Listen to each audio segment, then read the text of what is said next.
नमस्कार दोस्तों, ocean network में आपका स्वागत है। मैं हूं ओमकार चौधरी। जिस तरीके से अंतर्राष्ट्रीय स्तर पर भारत की छवि को दागदार करने की कोशिशें हुई हैं, कई मुस्लिम कंट्रीज, यहाँ तक के जो इस्लामिक देशों का संगठन है, 57 देशों का संगठन है ओआईसी, और अभी हाल में अमेरिका की तरफ से जो एक रिपोर्ट जारी की गई, जिसमें अफगानिस्तान के साथ, चीन के साथ भारत को भी लपेट लिया गया, खास तौर से अल्पसंख्यकों के ऊपर जो तथाकथित अत्याचार हो रहे हैं उनको लेकर के, और उसके बाद जो नुपुर शर्मा के बयानों को लेकर के पाकिस्तान से लेकर के आपके सऊदी अरब, कतर, इंडोनेशिया, बहरीन, तमाम मुस्लिम देशों ने जिस तरीके से भारत को बैक फुट पर धकेलने की कोशिश की और उसे ब्लैकमेल करने की कोशिश की, अपने एजेंडे के हिसाब से भारत की टोन को, भारत के पॉलिटिकल पार्टी के प्रवक्ताओं की टोन को सेट करने की कोशिश की, उससे बहुत सारे सवाल खड़े हो रहे हैं। और लगता ये है कि कहीं न कहीं मोदी सरकार भी इससे बैक फुट पर आई है। हालाँकि जो विदेश मंत्रालय के प्रवक्ता हैं, बागची साहब, उन्होंने विशेषकर जो ओआईसी मुस्लिम देशों का संगठन है, उसकी सोच को छोटा बताया, उसके बयान को अस्वीकृत कर दिया, और पाकिस्तान को तो ये हिदायत ही दे दी कि वो अपने गिरेबान में झाँक करके देखें। ओआईसी ने भारत को घेरते हुए ये कहा था कि अल्पसंख्यकों की सुरक्षा के लिए संयुक्त राष्ट्र और मानवाधिकार परिषद दखल दे, और इसी पर भारत जो है वो उसने कड़ा रुख अपनाया और ये कहा कि ओआईसी ने एक बार फिर प्रेरित, भ्रामक और शरारतपूर्ण टिप्पणी की है और भारत इसको स्वीकार नहीं करता है। लेकिन ओआईसी, कतर, तुर्की, मिस्र, ये ऐसा एक इनका जुंटा है, इसमें पाकिस्तान भी शामिल है, जो कश्मीर को लेकर के इधर बयानबाजी करता रहा है। पर जो बात मैंने कही है कि सत्तारूढ़ भारतीय जनता पार्टी कहीं न कहीं बैकफुट पर दिखाई दे रही है, और जो इस पूरी घेराबंदी, लामबंदी और जो दुष्प्रचार हुआ है भारत के बारे में, उसमें जो ख़ास तौर से मुस्लिम कंट्रीज़, और उसमें कहीं न कहीं भूमिका अमेरिका की भी है, ये अगर कारगर हुए हैं, कामयाब हुए हैं, तो ये क्यों हुए हैं, इस पर भी हमें मंथन करना चाहिए, विचार करना चाहिए। और भारतीय जनता पार्टी अगर थोड़ा बैकफुट पर दिखाई दे रही है, तो मैं इसलिए कह रहा हूँ कि उसने मंगलवार को अपने प्रवक्ताओं के लिए कुछ गाइडलाइंस जारी कर दी। उनके लिए एक लक्ष्मण रेखा खींच दी। एक तो ये कहा गया है कि टेलीविज़न पर चर्चाओं में भाग लेने के लिए ऐसे प्रवक्ताओं को ही भेजा जाए जो जल्दी अपना आपा नहीं खो देते हैं, या जो जल्दी भड़काऊ बयान देने पर नहीं उतर आते हैं। दूसरे, जो दिल्ली भारतीय जनता पार्टी के प्रवक्ता हैं, उनको सलाह दी गई है कि आप केवल और केवल दिल्ली के बारे में ही बयान देंगे। जो राष्ट्रीय समस्याएं हैं, ज्ञानवापी से लेकर के तमाम दूसरे मुद्दे हैं, उन पर आप बयान नहीं देंगे, ना मीडिया में, ना सोशल मीडिया में। दूसरे, ये कहा गया है कि जिस तरह का वातावरण पिछले दिनों क्रिएट हुआ और भारतीय जनता पार्टी के प्रवक्ता भी इसमें शामिल हो गए, उकसावे में शामिल हो गए, भड़काऊ बयान देने में शामिल हो गए, उन्होंने भी लक्ष्मण रेखा क्रॉस की। इससे जो मोदी के नेतृत्व में सरकार चल रही है, केंद्र सरकार, 8 साल उसने पूरे किए। उन 8 साल की जो उपलब्धियां हैं, जो विकास योजनाएं हैं, उनको भारतीय जनता पार्टी के हर स्तर के नेताओं को, कार्यकर्ताओं को, सांसदों को, मंत्रियों को और विधायकों को कहा गया था कि पब्लिक के बीच लेकर के जाएं, तो वो चीजें पीछे रह गई और ये विवाद अनावश्यक रूप से ज्यादा प्रभावी हो गए। तो मोटे तौर पर भारतीय जनता पार्टी ने ये कह दिया कि खास तौर से जो हिंदू मुस्लिम के मुद्दे हैं, जो संवेदनशील मुद्दे हैं, उन पर वो बयानबाजी नहीं करेंगे और जो भी सीनियर प्रवक्ता हैं, जो आम तौर पर आपा नहीं खोते हैं, टेलीविज़न चैनलों की जो बहस है, उनमें वही शामिल होंगे। आज आपने देखा होगा, मोस्टली चैनलों पर भारतीय जनता पार्टी के प्रवक्ता दिखाई नहीं दिए हैं। कम से कम मैं रिपब्लिक टीवी के बारे में तो कह ही सकता हूँ। प्राइम टाइम मैं अर्णब गोस्वामी का देख रहा था, वहाँ भारतीय जनता पार्टी का कोई प्रवक्ता मुझे दिखाई नहीं दिया। पर यहाँ कुछ सवाल खड़े हो रहे हैं। एक सवाल तो यही खड़ा हो गया है कि क्या भारतीय जनता पार्टी का नेतृत्व पिछले 1.5-2 महीने से, जब से ये ज्ञान वापी का मामला चल रहा है, तब से क्या आंख मूंद करके बैठा हुआ था? दूसरे लोग भी भड़काऊ बयान दे रहे थे, भारतीय जनता पार्टी के भी जो प्रवक्ता हैं वो उनका जवाब दे रहे थे, उसी तरीके से जवाब दे रहे थे। तब ये रोक क्यों नहीं लगाई गई? क्या तभी ये नींद से जागे जब इस्लामिक कंट्रीज ने, खास तौर से खाड़ी के देशों ने बवाल खड़ा कर दिया, हमारे राजदूतों को बुला करके उनसे जवाब तलबी करनी शुरू कर दी? ये एक बड़ा प्रश्न है। और समय समय पर क्या सांप्रदायिक मुद्दों पर पार्टी अपने विचार व्यक्त नहीं करती रही है?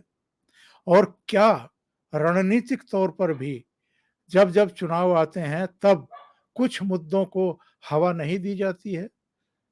वोटों का ध्रुवीकरण करने के लिए, चुनावी लाभ लेने के लिए तमाम बातें हैं जिनके खुलासे कई बार सार्वजनिक तौर पर नहीं किए जाते हैं। लेकिन चाहे भारत प्रधानमंत्री मोदी क्यों ना हो, चाहे उत्तर प्रदेश के मुख्यमंत्री योगी आदित्यनाथ क्यों ना हो, या गृह मंत्री अमित शाह क्यों ना हो, जेपी नड्डा से लेकर के तमाम जो लीडरशिप है, वो तमाम संवेदनशील मुद्दों पर बोलती ही रही है। कश्मीर में भी, पाकिस्तान पर भी और जो तमाम दूसरे चेहरे हैं, उन पर भी जब अखिलेश यादव उत्तर प्रदेश में कुछ संवेदनशील मुद्दे उठा रहे थे, जिन्ना से लेकर के तमाम दूसरे, तब भी भारतीय जनता पार्टी ने बराबर का जवाब दिया। उससे भी टेंशन क्रिएट हुई है और जाहिर है चुनाव में एक ध्रुवीकरण का माहौल बना है, जिसका आरोप कुछ विपक्षी दल लगाते रहे हैं भारतीय जनता पार्टी पर। लेकिन चलिए हम कहते हैं कि अगर भारतीय जनता पार्टी संवेदनशील मुद्दों पर या इस तरह के मुद्दों पर जहां उकसावे वाली बातें हो जाती हैं और भड़काऊ बयानबाजी हो जाती है, उससे अगर बचना चाहती है तो इसमें कोई बुराई नहीं है। लेकिन जो मूल मुद्दा है कि नुपुर शर्मा और नवीन जिंदल को तो निष्कासित ही कर दिया पार्टी से और नुपुर शर्मा को निलंबित किया गया है। इनके मुद्दे को लेकर के अब कुछ और लोगों ने सवाल खड़े करने शुरू किए हैं। जैसे नीदरलैंड के सांसद हैं, उन्होंने ये गिर्ड बिल्डर्स इन्होंने ये कहा है कि साहब ये बहुत हास्यास्पद है कि अरब और इस्लामिक देश भारतीय नेता नुपुर शर्मा के पैगंबर के बारे में सच बताने पर भड़के हुए हैं। भारत आखिर इनसे क्यों माफी मांगे?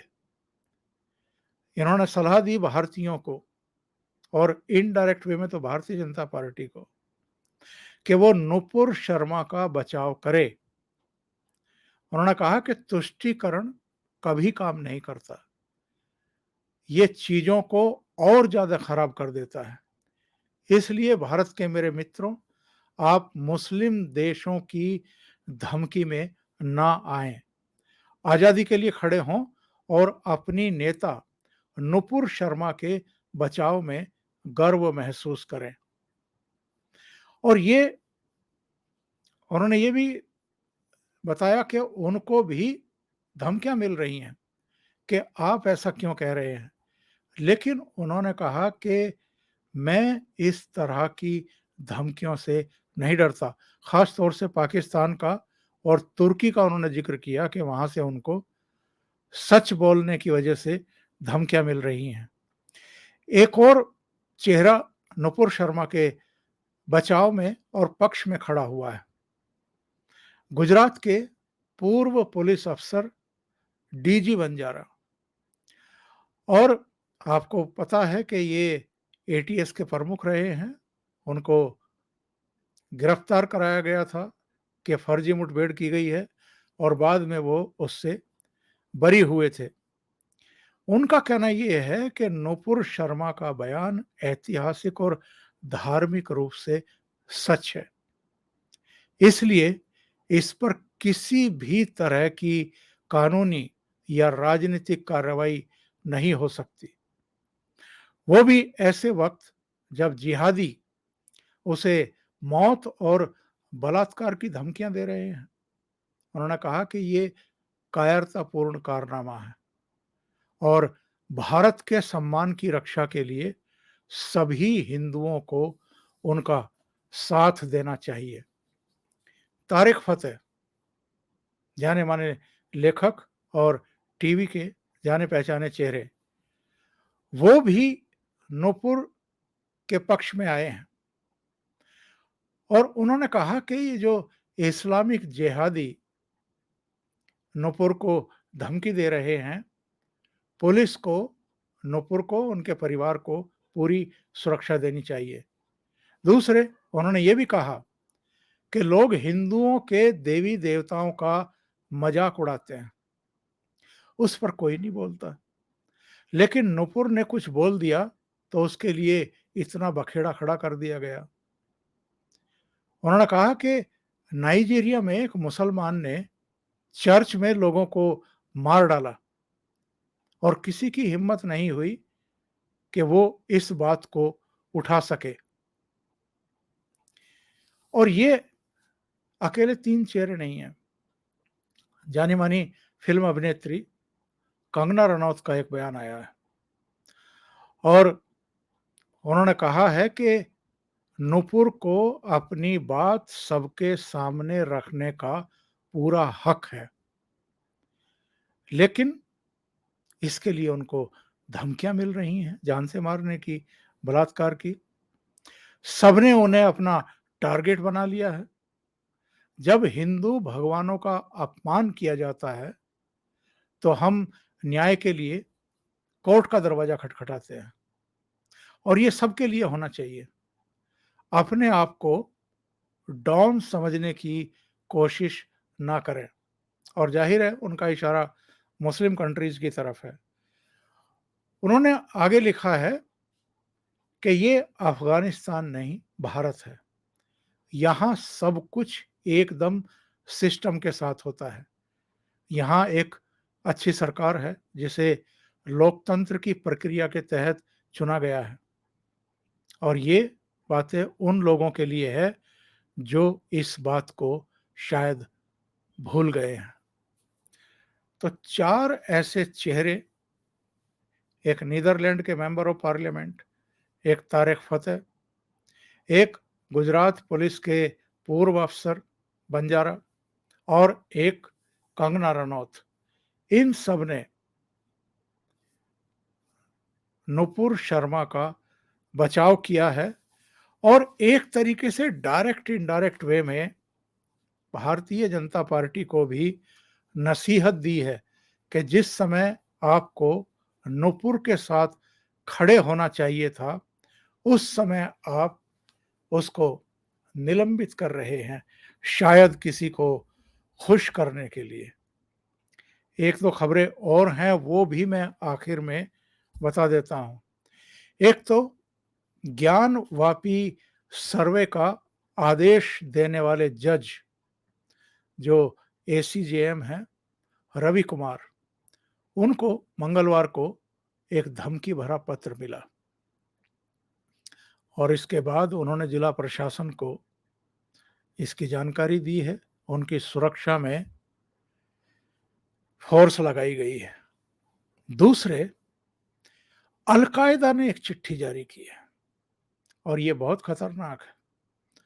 भारत सरकार को, जो हमारी सुरक्षा एजेंसियां हैं, जो रॉ है और जो आईबी के अधिकारी हैं, तमाम दूसरे हमारे सुरक्षा के दस्ते हैं, उनके अधिकारियों को भी इसे बहुत सीरियसली लेना चाहिए, क्योंकि जो लोग भारत को इसी जगह ला करके खड़ा करना चाहते थे, वो तो अपना खेल कर चुके हैं, भड़का करके लोगों को।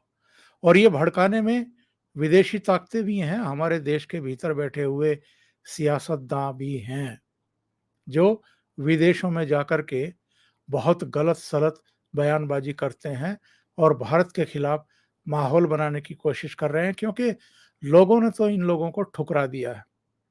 इनके पैरों के नीचे से राजनीतिक जमीन निकल चुकी है, लोगों का भरोसा इनसे उठ चुका है।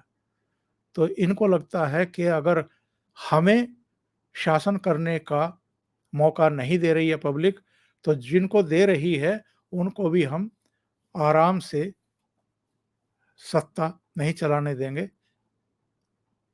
सरकार नहीं चलाने देंगे। तो तरह तरह की मुश्किलें ये समय समय पर पेश करते रहे हैं। लेकिन अलकायदा ने जो कहा है वो बहुत गंभीर मसला है। अलकायदा ने कहा है कि हम उन लोगों को मार देंगे जो हमारे पैगंबर का अपमान करते हैं, और हम अपने शरीर और अपने बच्चों के शरीर के साथ विस्फोटक बांधेंगे ताकि उन लोगों को उड़ा सकें जो हमारे पैगंबर का अपमान करने की हिम्मत करते हैं। उन्हें कोई माफ़ी या क्षमादान नहीं मिलेगा, कोई शांति और सुरक्षा उन्हें नहीं बचाएगी। उन्हें न तो अपने घरों में और ना ही अपने गढ़वाली सेना की छावनियों में शरण मिलेगी। अगर हम अपने प्रिय पैगंबर का बदला नहीं लेते हैं तो हमारी माताएं हमें शोक से दूर कर दें। और इस धमकी में ये कहा गया है कि अब दिल्ली, बंबई, यूपी और गुजरात में ऐसे लोग उन्होंने एक शब्द का यूज किया है, भगवा आतंकी। भगवा आतंकी अपने अंत का इंतजार करें।